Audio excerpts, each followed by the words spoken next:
আসসালামু আলাইকুম কলিজার ভাই ও বোনেরা, আপনারা সবাই কেমন আছেন? আমি রয়েছি কারণ বাজার সবজির বাজারে।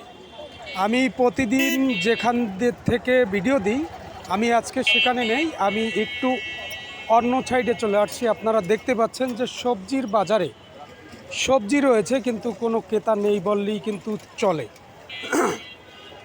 তারপরও সবজির বাজারের দাম ছাড়ছে না সবজি বিক্রেতারা। আপনাদেরকে আমি একটু হেঁটে দেখানোর চেষ্টা করছি। আপনারা দেখুন, একেবারেই কিন্তু সবজির বাজারে কোনো ক্রেতা নেই, সবাই কিন্তু বসে আছে। তো আপনারা জানেন যে বিভিন্ন জায়গায় বিভিন্ন অঞ্চলে যেসব এলাকায় কৃষকরা কাজ করেন, সেসব জায়গায় কিন্তু ফুলকপি বলেন, বাঁধাকপি বলেন, তারা কিন্তু আসলে ফুলকপি 2 টাকা পিছেও বিক্রি করতে পারছে না। তারা 2 টাকা করে ফুলকপি পার পিস বিক্রি করলে কৃষকের আসলে পোষে না, যার কারণে কিন্তু কৃষক মাঠ থেকে ফুলকপি উঠাচ্ছে না। না উঠালেও কিন্তু বাজারে সবজি কিন্তু কম নেই। আপনারা দেখতেই পাচ্ছেন, আমি হেঁটে হেঁটে দেখাচ্ছি, যেহেতু দেখুন প্রচুর পরিমাণে সবজি রয়েছে, সেটা অবশ্যই দেখতে পাচ্ছেন। ক্রেতা কিন্তু খুব কম রয়েছে। তো আমি হাঁটছি।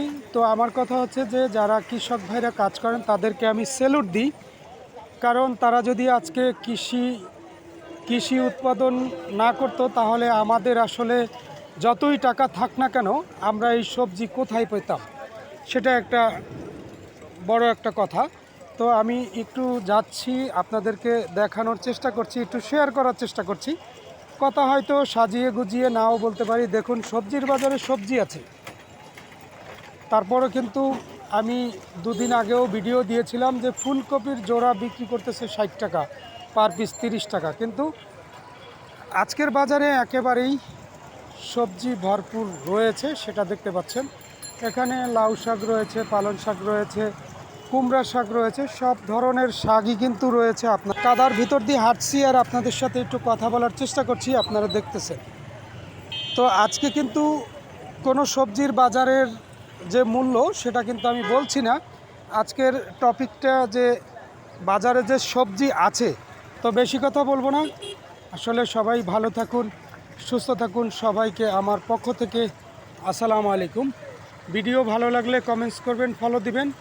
আর ভালো না লাগলে আসলে আমার কিছু করার নাই। আমি ক্ষুদ্র মানুষ, কাজের ফাঁকে ফাঁকেই কাজ করি। কাজ না করলে আসলে কি খাবো?